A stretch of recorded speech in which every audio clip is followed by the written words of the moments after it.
Hello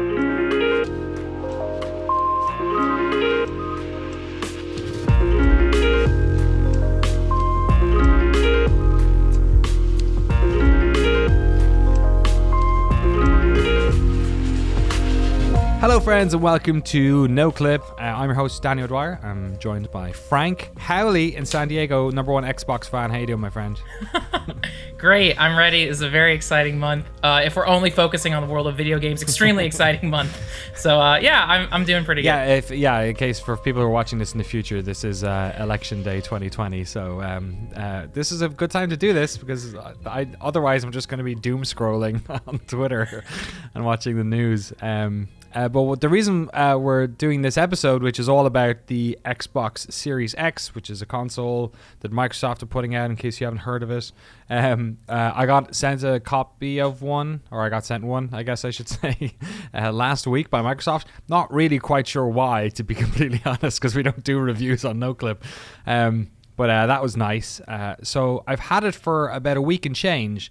And me and Jeremy were actually going to do a video on my own YouTube channel all about it. But we're going to be filming it today. But I got an email from Microsoft yesterday. I was just following up on some stuff. And a bunch of the stuff that I wanted to talk about is like games that are getting patched on November 10th, actually. So when the embargo is up, which is in a couple of days, there's going to be a bunch of reviews going up. But all the stuff that I want to talk about, it won't make sense that day. Or I won't be able to like properly back it up or anything. So we're not going to put anything up on Thursday except for this, where we can just kind of shoot the shit about it, and it's a little more, chatty, and I can sort of bounce around. I don't have to come to any like definitive conclusions. But there will be a video next week. We're going to go back and do it. Hopefully it's a bit messy because Extra Life is on and I'm editing Microsoft Flight Simulator doc at the moment and working on a bunch of other stuff. Jeremy's editing a Tim Schafer interview, so we should have all that stuff coming. I've also been recording some podcast stuff. Josh Sway, who was working on that awesome Insert Coin doc on Midway, I interviewed him last week. That'll be going up later in the month. So there's plenty of stuff coming out. But today, Frank, is basically just Xbox Day, and I was really lucky to get one. You are wearing your Xbox shirt. You're doing the DX. Oh yeah. Your love of the Green Man is known throughout the internet. So I thought, who better to chew the fat with and answer all the questions I can about this machine than you? Are you excited to pick up one of these things? Are you going for an X or an S? So I took care of all my PlayStation 5 stuff first, because that's the one where it's like I'm really excited for Spider-Man, and just like Sony's, like, I've always been there. I really like it. But as it gets closer, I kind of can't deny like my curiosity of like, well, I gotta get it at some point, right? And so now my PS5 stuff's secured. Now my ears are open towards like the Xbox stuff, but mainly because I'm eager about Yakuza 7 and just anything with Game Pass like access. So it's like I'm pretty sure I'll get it within the first few months. If I find one when I'm out and about, I'll absolutely pick it up. But I'm so now this is perfect for me because I want to know. I'm not 100% sold, but I'm definitely curious. Did you try and get one of these at all when they went up for pre-order? You didn't even? No. Immediately it was that chaos week of like, okay, PlayStation 5, because that was a nightmare. Yes. Trying to like refresh the Best Buy stuff. I don't think I wanted to go through that again. So I think like yeah. Yeah, I'm right there with you. It was wild trying to even get one of these things. I still have my pre-order. I haven't canceled it yet, and I don't need a second X. So if you want one, let me know. Maybe I can can sort you out. But so I'm right on the cusp, because it's like coming in a week. I kind of more than anything want to see if Amazon even give it to me, because they don't know how many they're getting, right? So who knows? But I guess so. I can talk about pretty much anything. So I maybe we'll get into a bunch of your questions in a second. But I first want to talk about, I guess, the idea that this is a new console is coming out. PlayStation 5 is coming out. How different are these things? I haven't touched the PlayStation 5. Sony haven't sent me one. But when I look at the PlayStation 5, I see, big step up in terms of the power of the thing, new games, all this sort of stuff, exclusives, things like that. The number one thing that's crazy about the Series X is that there's no exclusive games on this thing. Every game that I have played on it is also coming out on the older machines. And this is where we get into a little bit of the weirdness about talking about this console, because as part of the review process for this, I got access to shitloads of games that are either unreleased or are the Xbox Series X version, and they all come at their own embargoes. But I haven't seen any of these embargoes. No one's reached out to me, so I'm like playing Watch Dogs on Legion on the X, and I've not talked to anyone at Ubisoft. I got a code for Valhalla. It hasn't unlocked yet. It's not unlocking until the game comes out. The Watch Dogs one actually got pulled. I was playing Legion for like 3 days, and then I stopped getting access to it, and I emailed Microsoft, and they were like, oh yeah, the version you were playing like wasn't the optimized Xbox Series X version, which is one of the reasons I ended up pulling the review stuff, because like I wanted to talk about the frame rate on that game and the quality of the graphics, but apparently that's not even representative of the final thing. So the whole thing's a little bit messy. But the weirdest thing about this console is assuredly the fact that there's basically nothing exclusive on it. But the thing that I like about the machine, obviously, is that I also had access to my entire library of games. So the first game I played, of course, was Skate 3. Oh my god. Oh my god. Do you know how Skate 3 runs on an Xbox Series X? Please, how does it look? How does it play? So you know they did that optimized version, was it last year? I don't even remember. They did the Xbox One backwards compatibility version. So obviously it's that. So it still looks as good as that. But the load times are actually even faster than that. You can like zip around teleport mode in like 3 seconds or something. It's super fast. So the weird thing about the load... So, okay, let me dial this back a bit. The console's super fast. The hard drive on the Xbox Series X, and there's the S as well, which is the cheaper version. It's $300. The X is the more powerful one. It's $500. Is dollars. Mileage may vary depending on where you live. The crazy thing about it is the speed off this hard drive, and it basically allows games to load super fast. It also means that there's, I guess, less of a load, or it's able to process other aspects of the game faster too, has a better GPU, all that sort of stuff. So the thing is supposed to be able to do 4K 60, right? Basically, no game I've played has been 4K 60 yet. It's either been 4K or 60. As somebody who, like, I fell off my Xbox One, the previous one, I have to qualify that. Pretty soon after like Titanfall, Witcher 3 stuff, because it just, the frame rate never felt good to me. It always was like laggy. So games that I really wanted to enjoy on that, I ended up going to play on PC, and there was bunches of them. Games like The Long Dark or No Man's Sky, or when I went back to play Witcher 3's expansions. I tried to give them a go on Xbox, and I was just like, it never felt right. The interface was annoying and sluggish. That console always felt like it was in treacle for me. And what I like about the Series X is the interface is way better. First of all, it's not the blades, but you know, it's fast. It's fast as well. It's easier to navigate, and the games are just, they run better. All those old games run better. I went back and played probably 30 games from my back catalog to see how they ran on this. And I have a bunch I can just go through if you don't mind. I was taking notes down for this stuff. So The Long Dark, which is that open world game. The reason I did this, by the way, is because we didn't get codes for a couple of days, so I was just sitting on this thing. Long Dark, much better frame rate, way closer to the PC, and it was actually fun to play. I didn't feel sluggish at all. The Witcher 3, the frame rate is massively improved. It's like, it feels... I can't tell. I'm not Digital Foundry over here, but it felt like it was closer to 60. The only problem was it doesn't have any of the ambient occlusion or beautiful lighting or high resolution textures of the PC game. So it's a way higher frame rate, but it still doesn't look as good as the PC. But in terms of like combat and stuff, it just felt way better. Like frame rate was super, super better. And this is just part of it natively running on this machine. A lot of these games haven't been given upgrades. Some of these games have been given actual upgrades, like Forza 4, which I'll get to in a second. But a lot of these are just old games that are running better. I ran Oblivion just for shits and giggles to see if it ran any better. It like didn't. It was, that game already loads pretty fast. That's all right.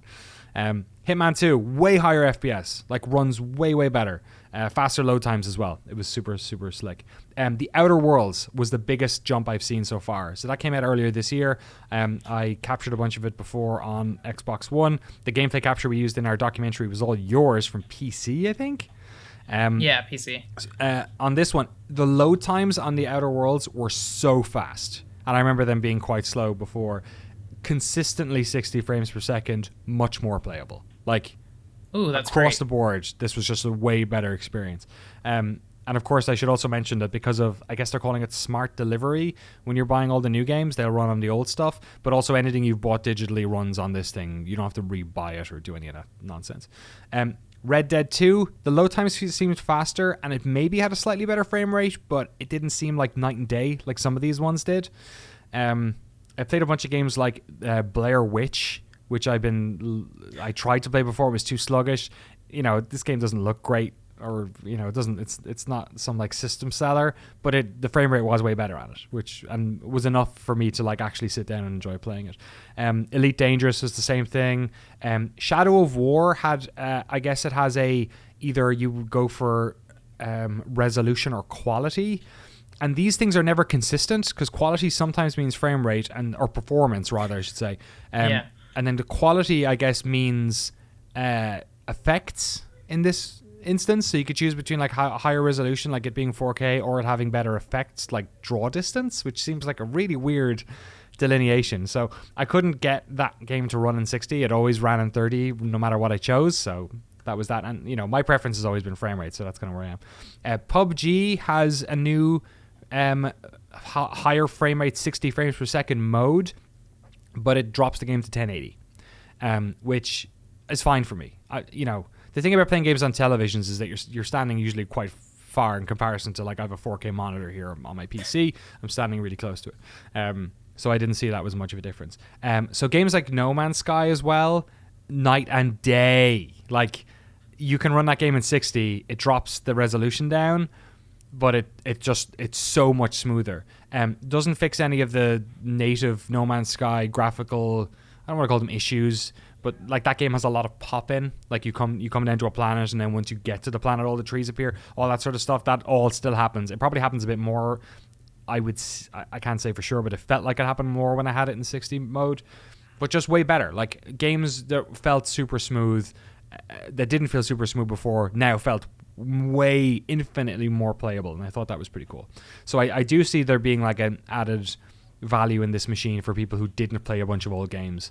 Like I had such a blast playing games like Forza as well. You could choose between 4K or 60 frames a sec or higher frame rate. I chose a higher frame rate. All the games were really buttery. And then I got into some weird ones like Destiny 2 didn't seem to be any better. And then in the email I got from Microsoft, they said, here are some games that are getting patched over the next couple of days with their new things. And so that was one of them. So there's a bunch that have sort of like ... on them right now. I can't talk about Watch Dogs Legion. I don't think I can speak to it in any way in terms of its graphics. It looked 4K-ish on the console, but the frame rate wasn't super high. Games like Call of Duty Warzone had a much higher frame rate, stuff like that. So generally, across the board, pretty good. And I've just realized that I've been speaking for like 20 minutes. Audrey's behind you. She's probably wondering, like, he's been on a podcast and he hasn't spoken since it started. No, again, it's nice, like, going down a mental checklist of stuff. Like, so I really do like the Xbox One. I have the One X. I like it because Xbox has always been very great with backwards compatibility. Like, not every title's accessible, but a lot of Xbox, a lot of 360, and then your digital library and Game Pass. So for me, the Xbox is just like a bunch of fun random games. So my first question is, how is accessing all of your digital content? Because like for me, with Xbox One, the whole cycle, the menu and UI has always been just frustrating to get through and slow. What's it like getting through all of this stuff? Yeah, sorry, mind the tapping. The excitability is hitting. You're hitting the desk a little bit, and it's hitting your beautiful mic. No worries. So really easy. So I guess the UI has it's fairly simple. Like the games bit is sort of the home screen. They're kind of front and center, the My Games and Apps thing. If you go in there, you can access your, I think it might be the exact same as the current one where it's like purchased and games and apps and all that sort of stuff. And then, of course, I have Game Pass as well, which gives you access to, shed loads of games for you to download. So, yeah, all that stuff surfaces really well. If I went in my purchase section, it literally had every game that I bought. Obviously digitally, because it didn't have other ones. I think it had every game. I think it has every Xbox One game every 360 game. Actually, now that I think about it, there's a couple of 360 digital games that I'm not sure I saw there. I should go back and check. But yeah, it surfaces all that stuff super easily. If you add a game, it'll stick it in the queue. The queue is relatively easy to manage. I stuck an external hard drive on the thing as well, and the queue works for both transferring games and downloading games. You have to prioritize one or the other kind of thing. Like if a game is in there and it's being transferred and there's a download ahead of it, it'll wait till the download's done before it transfers, or vice versa. So yeah, that's the other thing that's surprising about this, is that usually when you get a launch day console, you have like 2 games, right? And you're like bouncing between the 2 of them. Maybe you bought some 3D platform you'd never buy normally, but fuck it, let's play Cameo or Knack. But on this, yeah, like I don't know, 100 games or something. Like, probably not, but Game Pass feels like it's probably, I don't know, 60 games or something. A lot of them are really good. And then I had loads from my back catalog. So yeah, really cool. That was one of the coolest parts, is that you just kind of have all that stuff right in front of you. Another question I have, like sampling all these games, is how does it run, just in terms of like the fan sound, or even like just the speed of everything? But yeah, how does it, just the physical hardware itself, how's it sound? Yeah, that's weird. I heard people talking about the fans getting loud. It never got loud for me. So the thing is, like, I don't have it here. I have the controller here. If you're watching the video version of the podcast, the pad is really good. Feels really nice. The back of it has like more of a, it's a bit rougher. It's kind of like, I wouldn't say skateboard deck or anything, but it's like, it has like little indentations and it feels grippy or whatever. The console itself is like tall, and it has like a sort of a concave, like sort of green tinted top on it, which looks nice. I haven't looked at it in 6 days because I just stuck it in my console area underneath the TV, but I couldn't put it in standing up. I had to put it on its side, which means the Xbox logo is on its side or whatever. But I wouldn't say it's in the most ventilated part of the room. It's not the least ventilated either, but it was fine. It never got loud for me. It never really got warm for me. I would qualify that by saying that I also wasn't running any 4K 60 games. They don't seem to exist yet. The big one is Assassin's Creed Valhalla, supposed to be that, but that's not going to be available for me until November 10th, so I can't speak to it. So who knows once it's chewing on that. But didn't get very loud when I was running Oblivion, I can say that. One other question I had real fast, specifically, how's the D-pad? Because I see that and it looks really nice. But can you talk about like specifically how it feels? Yeah, it is different. Now that you mention it, I didn't realize it, but it feels like it's the same sort of like 8-directional D-pad, I guess. Are we saying 16? What is it? It's 8, right? 1, 2, yeah, it's 8. Yeah. As the previous one, but it definitely, yeah. What was I doing? I was playing a game I can't talk about. It's under embargo. I was playing an open world game, which may have been released earlier in the year in a different part of the world, which I can't say anything else about, but can't wait to talk about that game. And there was a bit of like D-pad shenanigans going on when I was doing an interface, and it did feel a little bit different. I was like, oh, okay.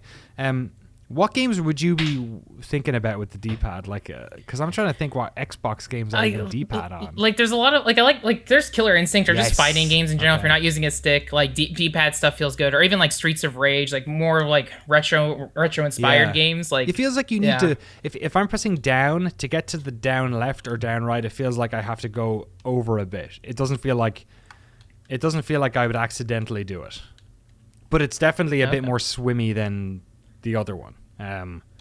But yeah, that's interesting. I hadn't actually noticed that. There's also a screenshot button on this thing, or like a button here that basically does like screenshots, which I shit myself with because I accidentally like uploaded some gameplay on like the first day, but I thankfully had my Xbox account was all privated up, but I had no idea. And I just hit this button and I was like, do you want to save this? And I was like, fucking, I hit X just to get it out of there, to get it. And I was like, shit, wait. And it was already uploading. I said, no. Please don't do that. I think this game is under. I think it was Watch Dogs. I think this game's under embargo too. But yeah, sorry. Yeah, the D-pad looks like it's It feels pretty good. One other question I'm curious about, like, is like how do you think the Xbox Series X will fit into your gaming ecosystem? Like, can you imagine, like, now that you have a fast Xbox, do you think you're gonna buy games there first? Still stick with PC, PS5? Like, does this impress you? How do you So think? there's two big things. There's one really new thing that I want to talk about, which definitely comes into this. So my biggest reason I didn't really play with the Xbox that much was because all the games that I wanted to play were effectively on PlayStation or PC. A lot of the Gears of War stuff I wasn't into. The new Gears and new Gears Tactics run in 60. They've upgraded both of those. They look and play better than they ever have. So that was cool to jump into those. I've heard Sea of Thieves is similar. I haven't given it a go yet. I think the up patch is still incoming for that one actually. Actually, no, that one is out now, but I haven't played it since. So this solves a big problem with respect to that, of course. There's some games that I wish I could sit on a couch in front of a television playing, like The Long Dark, you know. I sort of begrudgingly played it on PC and it was better in terms of performance, but I would wish to do it on that system. And the biggest difference, I think, is having gone back to play some PlayStation 4 games afterwards, because now I'm noticing the frame rate. If I can play a game in 60 on my television, it feels fantastic, and it's one of the reasons why I'd love to be able to play it. But this open world game I've been enjoying for the past couple of days just like runs really, really well, and is buttery and snappy and is optimized in a way that I don't think it was before, and just really I've been sitting down and enjoying playing it, when the biggest trip up for me has always been being annoyed about frame rate. It's the thing that would just grate at me, and then I'd turn it off and play a PC game. The other thing is quick resume. So one of the things that Xbox have been talking about, and I think it's one of these things that you don't really realize how much of a sort of an influence it has. It's a real game changer, Frank. Is this thing, and basically what it is that you can almost alt tab out of your games. So you can, if you're playing in a game, you can go back to the home button or, you know, games and apps button, boot up another game. And if you're bored of that game or you want to swap game, you can swap over back to the original game and it just loads. It doesn't, you have to go back to the main menu. Oftentimes it will just immediately load. Now, the mileage varies on this too, depending on the game you're playing, how long, the game you've played since, how many games you've played since, and there's no way of like knowing. It's you sort of have to just get used to it. So a game that I was playing a lot of this week is Carrion, which came out like months ago, right? But it's on Game Pass, and I finally gave it a go. It's this like fantastic like Metroidvania Cronenberg nightmare. You play like this fucking tentacle monster killing people. It was fantastic. It's one of my games of the year. I absolutely loved it. But it was also a game that like I'd play for an hour and then go, I want a game of Rocket League, or I want to test out one of these other games. And I would just like jump into another game, and then after a couple of levels go like, I'll go back to Carrion. And I just hit the button and it would just load. And you're like, huh. And what it ends up doing is like, it sort of changed my, the way I play games a bit. So I tend to play games the same way I watch movies, where you sit down, you get your popcorn, you're blocking out 2 hours, right? And I'm going to enjoy this. And like, that's not the way we like, you know, consume music. You know, you sort of have a playlist and you play a song and play another song. Yeah, I want to listen to this now. You bounce around a lot more. And it made my gaming go that way. So suddenly I was playing games like FIFA again for the first time in forever, because I was way into Rocket League the past couple of years. But suddenly I was like, I'll have a go game of FIFA.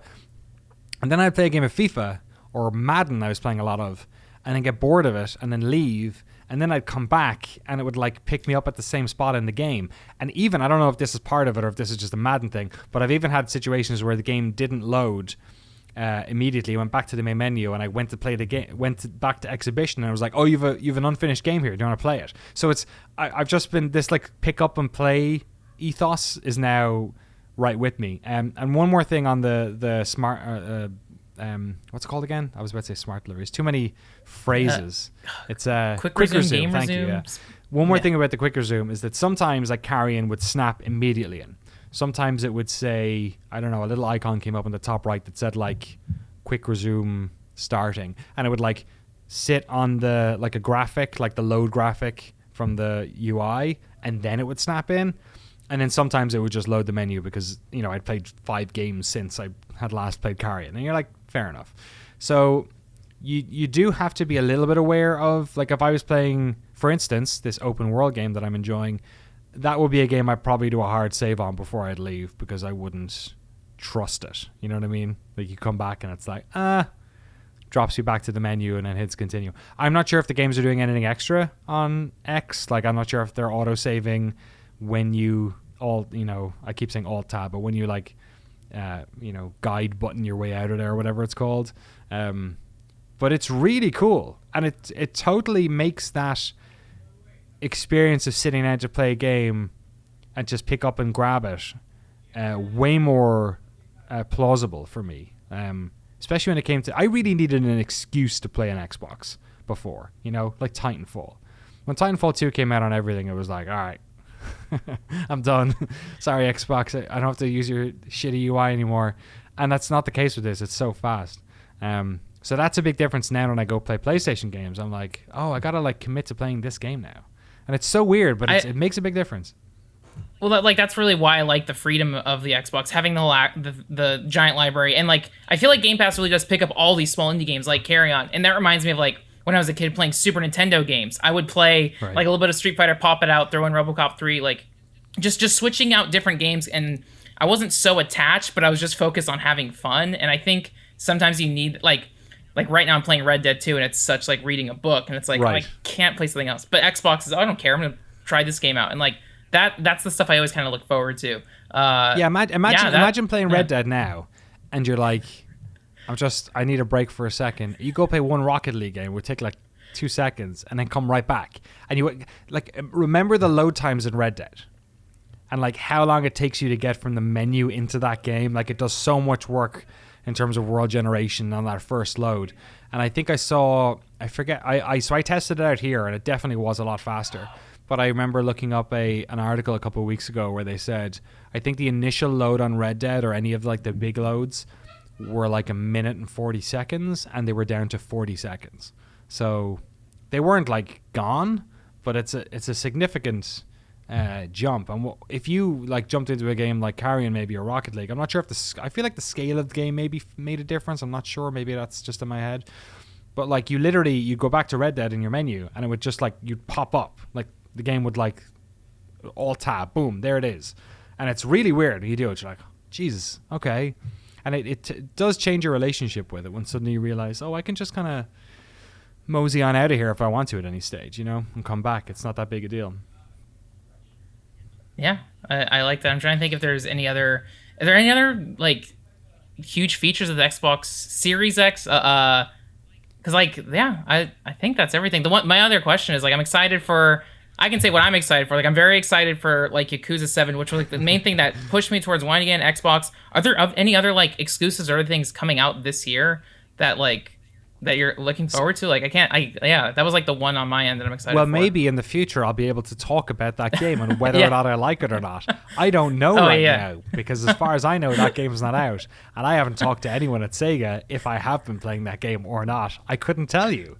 Did that game come out was it Japan on PlayStation earlier this year? I think. What's it called? It was because it's Yakuza Like a Dragon, right? Is that what the name is? Yeah, and they always release them on. I feel like they always release them PS4 first, and then English translation comes out. I don't know if it's a worldwide release, but I feel like it's been out. Because like I feel like on the box of the Xbox Series X, they like were advertising Halo Infinity. That got pushed. Infinite. So yeah. So it's like, oh, what else? What else is there? I mean, you can buy it now. Have a ton of like just random games to play. So Infinite was the big one which got pushed, and some other lead apparently has left our project, so you can kind of, I don't know if you can read that one negative or you can read it like it's just someone losing their job. I have no idea. I don't have any eyes on that project at all. So they have a bunch of their exclusive stuff getting redone, like they put Batista in Gears. Did you see this? No. That they like sounds added cool. a bunch. So there's like a texture pack for that for Gears 5 if you want to jump in that and play that 60 frames a second, better resolution. Like I said, I played a bit of it multiplayer, but didn't it runs really well. It feels like playing a Gears game on a well running Xbox, which is something I haven't been able to say for a while. But no, it doesn't have the big banger. I'm not sure what else is coming out for it in November. I'm not sure what else is coming out in November. I guess Call of Duty will be one of them. Let me just do a quick little November search. Yeah. For me, the sort of the real litmus test for this console, I think, is Assassin's Creed Valhalla, because it is the game that when I was looking through the unofficial specs sheets, I think IGN has a breakdown of what games are running in 60, what games are going to have HDR10, which games are going to have 4K, all that sort of stuff. And there's a couple of games I've played. I'm not even sure. I've played another driving game, for instance, that's coming out soon that is on this machine that I'm also not really sure I'm allowed to talk about. I haven't talked to anyone at that studio about whether or not I'm on an embargo with that. But nothing I have played, let me say, is like something to write home about when it comes to 4K 60. I've not had that experience. I have not had the experience where you call your family member or friend into the room to be like, hey, check this shit out. What I've had is, all these games run better. Thankfully, now I can actually play No Man's Sky on an Xbox and not want to tear my eyeballs out, or immediately go on the PC version or whatever. That Outer Worlds thing was the big difference for sure. There is Call of Duty Black Ops Cold War coming out. Cyberpunk is also, I guess it's December now. It's been pushed back again. And then a lot of the other big ones I'm seeing here are the ones that are coming out for PlayStation exclusive, because it does have exclusive as games like Godfall, Marvel Spider-Man, Miles Morales, and the big one, I think, for a lot of people, at least From fans, is the Demon's Souls remake that Bluepoint have been working on. So we're going to see those games, and those games are going to be made for that console, and they're going to try and take advantage of that console's hardware. And I think that's probably where we're going to see some of the really gorgeous, big bang features, or at least the really good running stuff. I should also mention the Xbox Series X does 120 hertz. You have to have a television that supports it. I do not. I also didn't come across any games that were supporting it. Maybe it wasn't giving me the option. I don't know, because the console does a scan of your television at the start, and it lets you know whether or not you're 4K, you've got HDR10, or you can run. I think it's 120. It's not 144, right? I think it's 120. But yeah, like I said, I didn't see, like, maybe the new Tetris Effect has that running on it. I'm not sure. Oh yeah, I forgot that's coming out. I think the Xbox launch week. Tetris Connect. Tetris Effect. Is that what it's called? Tetris Effect Connect. It's so I've not played that. I have a code for it, but it's not connected. Tetris Effect Connected. They gave me a code, but they said it's not going to unlock until the game is out. There's another game called The Falconeer, which I also have a code for, which they again said isn't going to unlock until the game's out.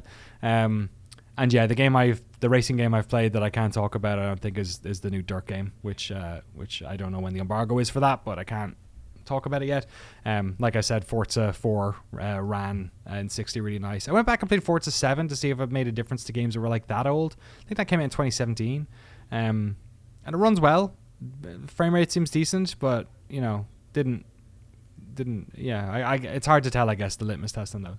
But sorry, I guess what I'm saying is that the real litmus test for this, or maybe the canary in the coal mine, is, I think, Assassin's Creed Valhalla, because it said it was the game that was going to run 4K and 60. At least that's what I read on the IGN table. Maybe it's an and/or situation, but when I was playing Watch Dogs, that one, and I have to preface this by saying that apparently there is a Day Zero patch for optimization on Xbox Series X coming, but that was running in I believe it was 4K, but it was definitely 30 frames a second, or it was lower than 60. It was it looked like every other, it looked like playing Watch Dogs on at least in terms of frame rate on the older consoles. And also that was backed up by that IGN table I'd read previously. That also said that it would be 4K but running 30. So yeah, I think Valhalla is going to be the one to really show us.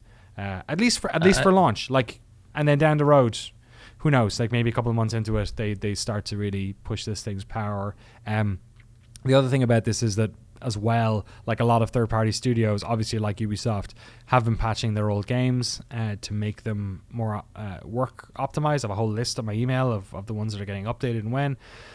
You have to imagine that that's going to continue to happen over the next couple of months. Like I wouldn't be surprised if a game like Cyberpunk, for instance, got like a big patch, a month later that optimized it properly for those consoles, or maybe even Valhalla or other new games that are coming out where they're rushing them out the door at the moment for now multiple consoles and PC, and then maybe they just get around to tweaking the numbers on that sort of stuff. So sort of like how you overclock your PC after a month because you kind of know how it runs. Like I wonder if that'll be the case for them too. So yeah, it's not like you don't put this thing up and suddenly games are amazing. It is the most incremental of consoles I have ever played. The most incremental generational gap I've ever seen. Like, go back, you can, even with the Xbox One, that was doing stuff that the Xbox 360 wasn't doing in terms of performance, but it doesn't really feel like that here. Maybe it's just because I'm so used to 60 on PC. Yeah. Well, there is, you can play 4K Blu-rays maybe. So you can. A little extra. And as someone who bought a 4K Blu-ray player, those things are cheap. I think the cost of entry on this thing is super low. I think we live in a world now where you're buying graphics cards for at minimum $250. Some crazy people right now are trying to get those 3070s and 3080s and spending their inheritance on them. But like even phones, man, everything costs so much these days, and these consoles it's 500 quid for the Series X, and they do have this program you can sign up to where you basically it's kind of, I don't know if it's a lease. I think it's technically maybe a loan to buy, or what do you call it? Because a lease is if you don't actually own the object yet. Yeah, it's you're paying it off and like you're like financing your own Xbox. Yeah. It's like over 2 years you pay like something a month, and then you get to keep it at the end of the contract. Yeah, you do get to keep it. It's not a lease. Yeah. So yeah, and I think maybe the costs of that, don't quote me on this, but I think it also includes Game Pass, which is why it's a bit higher than it's like 25 or something. I forget what it is. Look it up. The Irish boy doesn't have all the numbers. But yeah, it's like fairly affordable. And I haven't used the S, so I can't tell either way. But like the power punch in the X hasn't been utilized yet, so I can't imagine the S is being particularly utilized either. But that's just me assuming. I didn't get sent one. That would have fit the right way, I think, in my console thing. I'm not sure. Is that supposed to be on its side, that one? I can't remember. If the S has the cool DJ pad on the top, so I imagine you want to have that flat. That way you can spin your records on it. DJ Hero.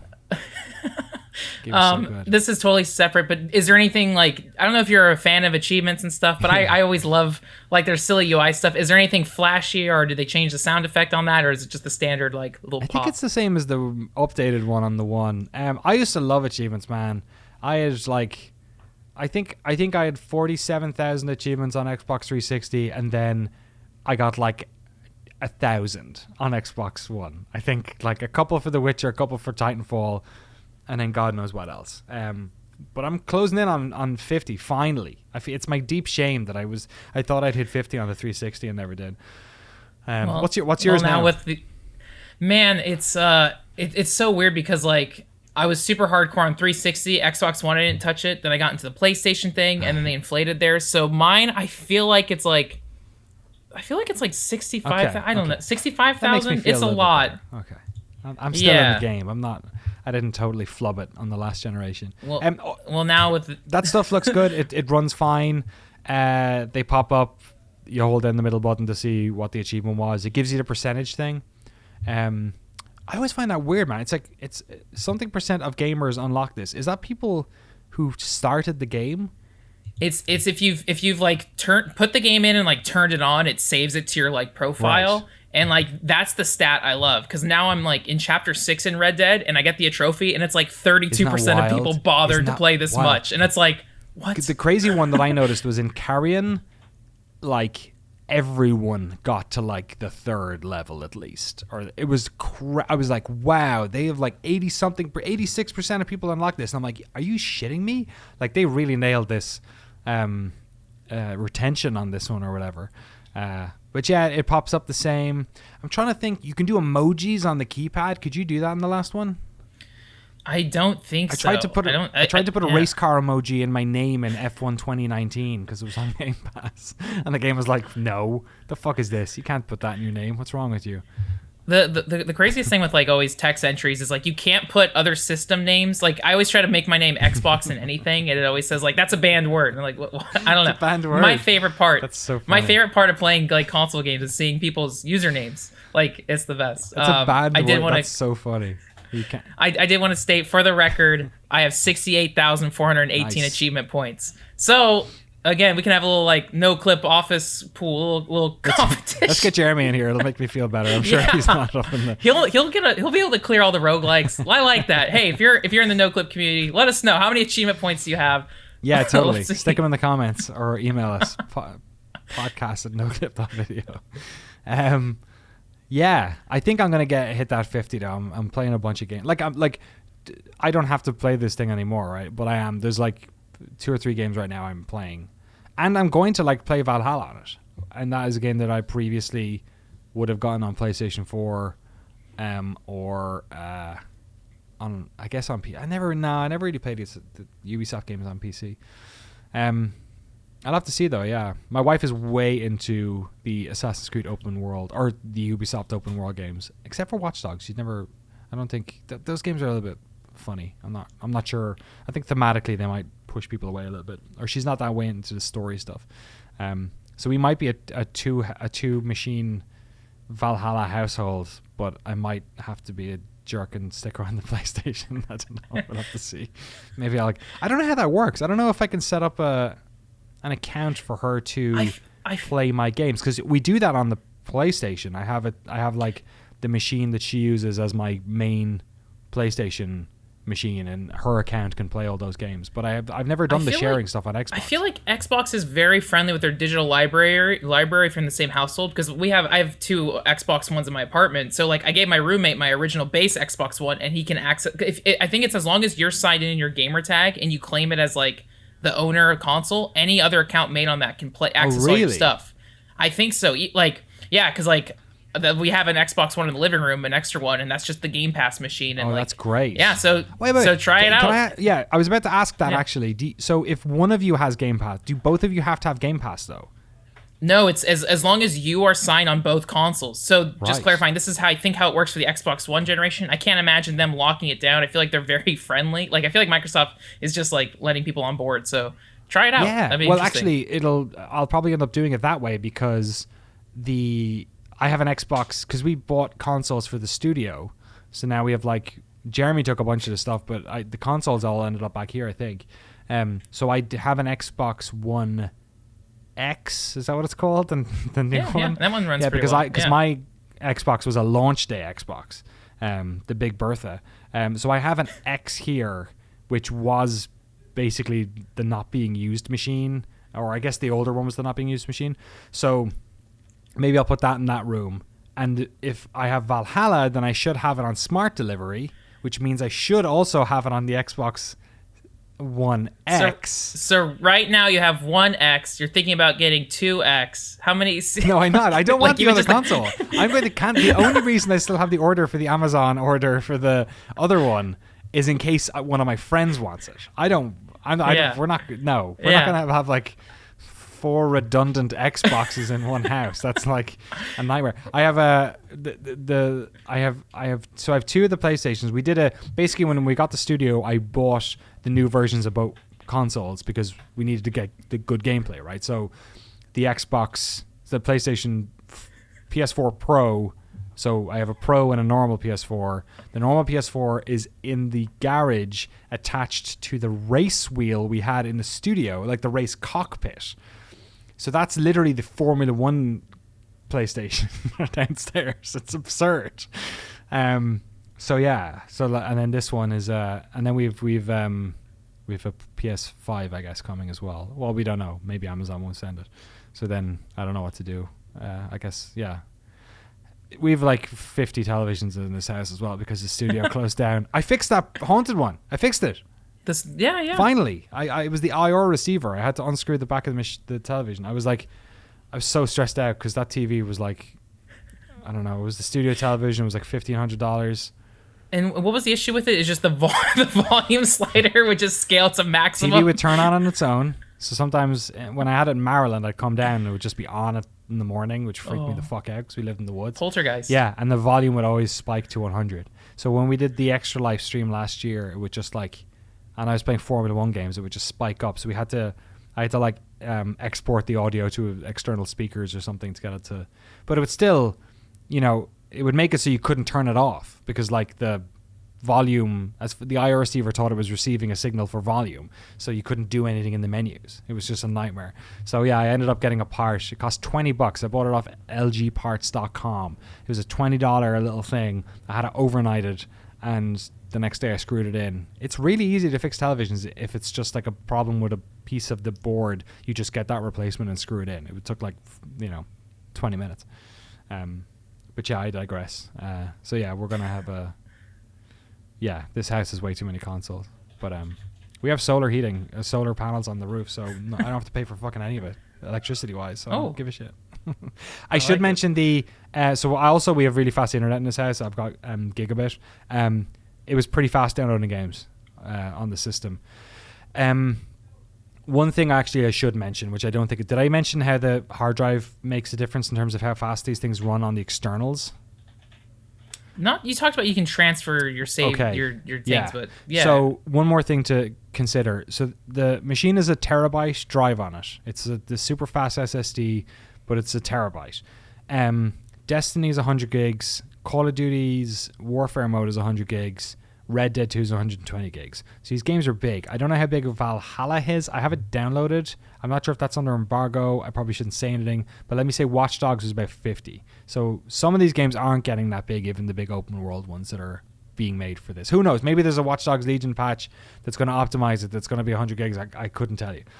But anyway, just even taking those three, I think you've 800 gigs of usable space on the hard drive. I think 200 is taken up by, OS and all this other stuff. So I packed mine pretty fast because I was just downloading everything. You can install an external drive. There are two ways you do this. One, you grab whatever external drive you have here. Obviously, we're a video production company, so I've shed loads of these small drives we use for transferring footage between people or storing stuff. So I wiped one of them. It was an external 3 terabyte Seagate. I think it was the silver ones. I think they were like Porsche branded or something. They were the cheapest ones they had for a while, so we got a couple of them. I stuck it in. It formatted in like 20 seconds, and it's huge. Right? It fits loads of games. Awesome. One of the problems with it is because it's not the internal SSD, it basically won't run any of the new game. You can't have new Xbox Series X optimized games on that drive. I'm not sure if they don't work. I think some of them might not work at all. I don't know if they fall back to their older versions. I haven't tested that. But basically they say don't install new Xbox Series X games on this thing. So I have that for my 360 games, my original Xbox games, and I'll have my Perfect Dark is on that, and a bunch of other games that I don't believe are optimized. Like I have FIFA on it and Formula 1 and stuff like that. The other one is now about 50% full with games that I'm actually actively playing. If you are made of money, you can get an external. I don't know who's making it. There's only one company making it. It might be Seagate as well. I'm not sure. But it's an external expansion slot. It's like a little card that slips into the back of the machine. And I don't know. I think it's 1 terabyte or 2 terabyte. I'm not sure. It's $220. And that will also run games the same as the internal SSD. But that's going to cost you 220 quid. So just caveat emptor, buyer beware. It's a little bit of a added buy if you want to do it. But right now I don't feel like I need to. I'm happy using the external, and I'm also fortunate enough that I have really fast internet. So deleting Red Dead and re-downloading it sucks for my ISP, but it takes me 30 minutes. So but that's another thing to consider. When you want to play Unreal Championship 2, which I did. That actually seemed to have a higher frame rate. That game came out 20 years ago. I was going to say, is like the cloud saving stuff, like when you popped in your Red Dead, did it catch your Xbox One save immediately? Did you have to like power up the Xbox One and verify all your stuff was uploaded to the cloud? Like I don't know exactly how Xbox Live handles all that stuff. Question. So I had to remember which games I'd saves on because I couldn't remember which ones I'd actually played on Xbox or not. It definitely did. So Forza Horizon 4, I had a decent amount of progress. That's actually the game I played on Xbox when I got the Xbox One X. I played a bunch of Forza 4 because that had come out since in the intervening years. That stuff immediately picked up exactly where I left my car, which was great. Even all the I had custom decals on the car and stuff like that. All that was there. I'm trying to think I'm just going through my list of games here to see which ones. Destiny 2 asked me if I wanted to pull my person, but if that game would do that because that's like a games as a service game. That's probably all on Bungie servers. Elite Dangerous spat me out in the exact same place that I last played that game on Xbox probably 5 years ago. I don't like a long time, but I remember actually where I was. I was like, oh yeah, I remember being here. I played that game on PC a lot more since. The Witcher 3, my end game save was the most recent one, and it loaded right away.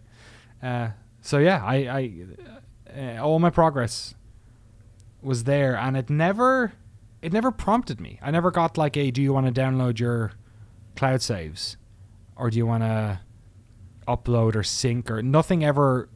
It never asked me anything ever. It all just worked. So that's good. I have nothing bad to say about the interface on this thing. It's, cool. I'm sure it could be funkier or like have more personality, like the blades. But in terms of like getting around, after the first, 30 minutes of using it, I kind of went, oh, okay, I get it now. And I imagine they put like games first because I think they had fixed their major UI stuff midway through the one cycle, but like original Xbox One was like TV, media, all the like stuff I didn't care about. Totally, yeah. They have that same pin system, so if you want, you can pin certain games to your I guess it's the home tab. But the home tab is basically like there's a big button for my games and apps right there. And then the next one down I think is Game Pass maybe, and then the next one's Store. So it's just like games you already have, games you have access to, games you want to buy. And then when you're in the store, of course, it's surfacing all the Game Pass stuff to you as well and saying like, oh, you get this cheaper, or you can just like manage it, just download the game you had or whatever.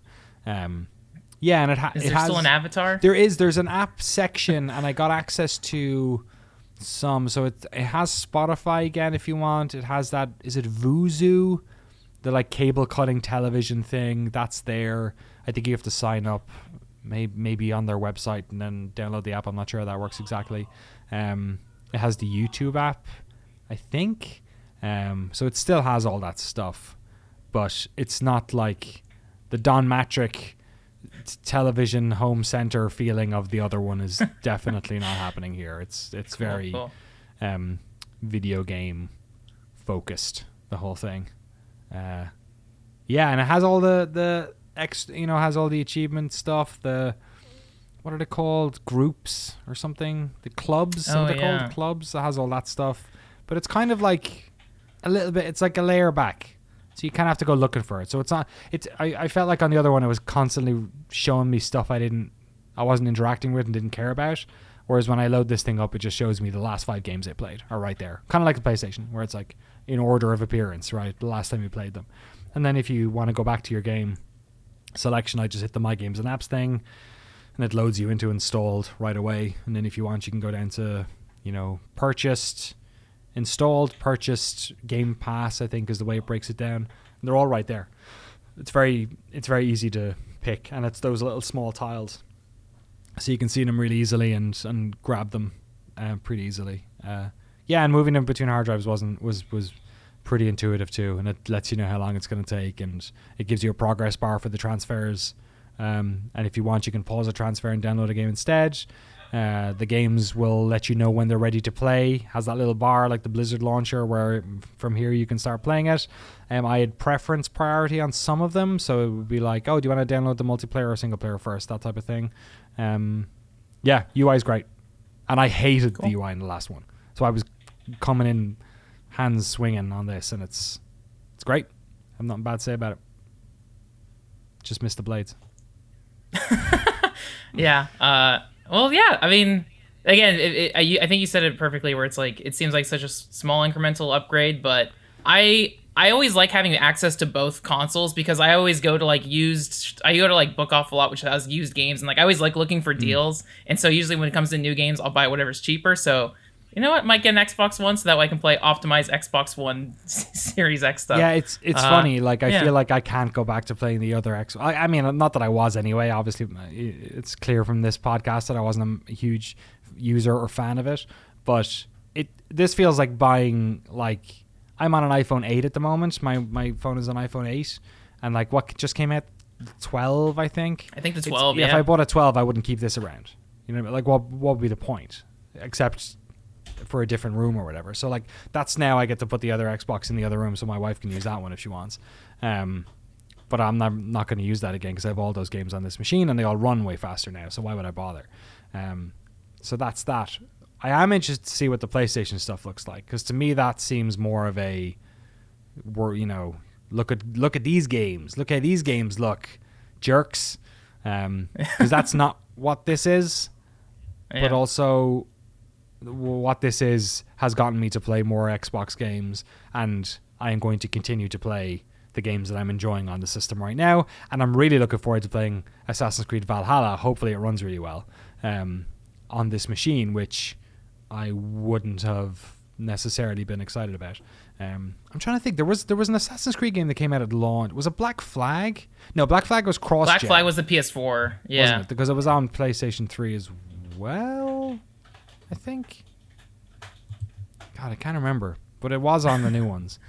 But yeah, I'm looking forward to seeing it. So that's kind of that's how I feel about this whole thing as well. Is I don't think the day one reviews of this thing are going to be all that interesting to people because so many of the games even coming out in the next couple of weeks are going to be way more bigger bellwethers for what this thing is good at, right? Like a windsock, to throw in some more metaphors. I think Valhalla, I think Cyberpunk, even Call of Duty, I feel like if that game runs 1080 60 or 4K 60, which you suspect if any game's going to, it's probably going to be those games because they tend to be a little bit more, tunnel vision-y. They're not these big open world things, lots of processes, they're fairly linear. Then you'd hope it would be that. Yeah. But it's a good system. It's great. I'm enjoying it. It's the best Xbox that launched since Xbox 360. All right. Yeah, I think, that's an easy bar to, yeah. There's no Kinect. There's it's, hey, let's start fresh. Series X, I welcome it. Welcome. It can sit on my media shelf. They're invited. Exactly. And then I guess the proof is in the pudding on what you were talking about, like those Xbox games down the pipe. Is Halo Infinite that game, or like what do those exclusive games look like? It'll be cool to see the like Digital Foundry frame rate comparison. Like, what actually does have the edge? But for me, the seller is just like I like having Game Pass, so I can just install like 20 games on there, and then when I'm in a Saturday mood, like, let's try this out. That I love. Like, it's so easy and fun to use. Yeah. That's it. All right. Is that a review? I think that was a very good. I think we nailed everything that people want to know about, what I want to know about. And then honestly, I would love to, like, if people leave comments or get their hands on it after the fact, let us know what you think. I really want to know, like, what's everyone think of the Xbox, what people think of PS5. Like, it's just exciting having new video games, new tools, new machines. And people can start working on their achievement totals. I'm already doing it. I'm already back in, man. I'm back in. I love it. Yeah, if you're watching on YouTube, stick here in the comments. If you have any questions as well, feel free to stick them in there and I'll try my best to answer it. But I'll be able to say a lot more on November 10th when the console's out, which is a week from today, I think. Yeah, a week from today. So who knows what world we'll live in 7 days from now? Who knows what world we'll live in 7 hours from now? But one thing's for sure, there will be slightly better running games on your television, or much better running in some respects. All right, Frank, thanks so much for thank you about this. It's been fun to finally talk to someone about the cool little machine that's sitting there. And thank you for listening and checking in on us. The podcast will be back next week. We keep having more guests coming on, and we got more videos coming this month. Microsoft Flight Simulator I'm working on at the moment. Like I said, Jeremy's running on the Tim Schafer 20 Years of Double Fine interview, and we have a bunch more stuff in the can. A couple of posts up on Patreon as well, detailing some of that stuff. And one more thing, I guess, is that Patreon turned on annual patronage, which is apparently something that's popular. I wasn't sure if it would be popular or not. We had something like 350 people sign up to annual this month, so that was a decent amount of folks. So yeah, if you're interested at all, I know some people don't like the monthly thing, so they prefer to like drop an annual and even kill it then, so it just ends up being like a one-off chip in on Patreon. If you're interested at all, patreon.com/noclip. All the tiers are available on annual and monthly, and you can do that. All right, Frank, what are you playing today? I've been chipping away through Red Dead Redemption 2. My dream is to try to complete it before the PS5 comes. That way I don't have to reinstall it on there. I'm in Chapter 6, and now I'm just focusing on the story. I like it, but I feel like I've been playing it for 2 years. But like, I'm trying to enjoy it and take my time with it. So I'm enjoying it. Jeremy did not like that game. He like, and I totally understand why he didn't. But it's a weird game. You kind of can't play it straight through. You kind of have to do all the living in the world. It's like that's actually what the game is, kind of more than the through line story. It's like it's a simulator. It's Westworld. It's really unique. I had a blast playing the like post credits of that game, because you can still fuck about a bit in it, and I actually did loads of the like random hunting challenges and shit. Then I actually enjoyed it kind of more because I just didn't have anything to do, or I wasn't being guided, so that was kind of cool. But yeah, best of luck with that. I'm playing a game I can't fucking talk about, so I guess we'll talk about that in the future. It's a good game though. I know you're excited for it. All right, but I'll leave it there before I get a call from publisher name. All right, thanks for listening, thanks for watching, and we'll see you next time. Cheers.